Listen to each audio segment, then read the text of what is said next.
Bonjour et bienvenue pour cette nouvelle vidéo.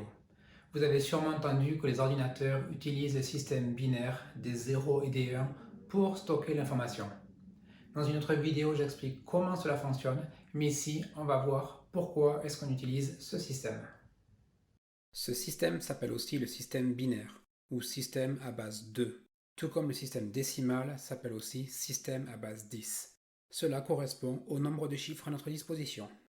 Mais alors, qu'est-ce qui est passé dans la tête des mathématiciens qui ont inventé les premiers ordinateurs pour se dire, bon les gars, on va créer une machine super compliquée, mais on va le faire en utilisant uniquement des zéros et des 1. Alors, si on remonte le temps et qu'on va voir les premières machines qu'on peut appeler ordinateurs, eh bien on tombe là-dessus. La Pascaline, créée par Blaise Pascal en 1652. On peut voir qu'il y a des roues crantées et que chaque roue a 10 crans. On voit donc bien qu'il y avait une volonté d'utiliser le système décimal. Mais alors, qu'est-ce qui a fait que ces systèmes ont évolué pour à la fin n'utiliser que le système binaire 0 et 1 au lieu des chiffres de 0 à 9? Tout d'abord, il y a des propriétés mathématiques qui se sont révélées très utiles. Au-delà de ça, la principale différence entre la Pascaline et les ordinateurs modernes est que la Pascaline est un ordinateur mécanique.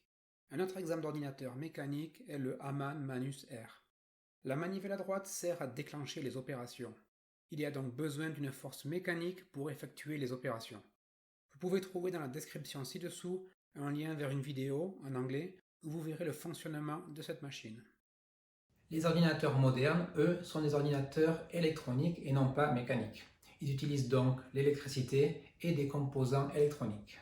Et donc le plus simple, avec un système électronique, c'est d'utiliser le système binaire fait de 0 et de 1. Et oui, tout comme quand vous allumez la lumière chez vous, quand c'est éteint, il n'y a pas de courant, ça correspond à la valeur 0. Quand c'est allumé, il y a de l'électricité qui passe, ça correspond à la valeur 1. Tout simplement. Donc il faut imaginer que dans votre appareil électronique, il y a des milliards de petits composants qui peuvent stocker cette charge électrique, la valeur 1, ou l'absence de charge électrique, la valeur 0. Sauf qu'au lieu d'utiliser des ampoules, on utilise des composants électroniques qu'on appelle des transistors.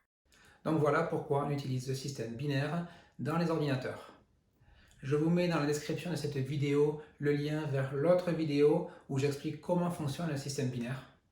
N'hésitez pas à vous abonner à cette chaîne si vous étudiez la spécialité numérique et sciences informatiques ou si vous êtes intéressé. Et vous pouvez poser vos questions dans les commentaires et j'essaierai d'y répondre. A bientôt!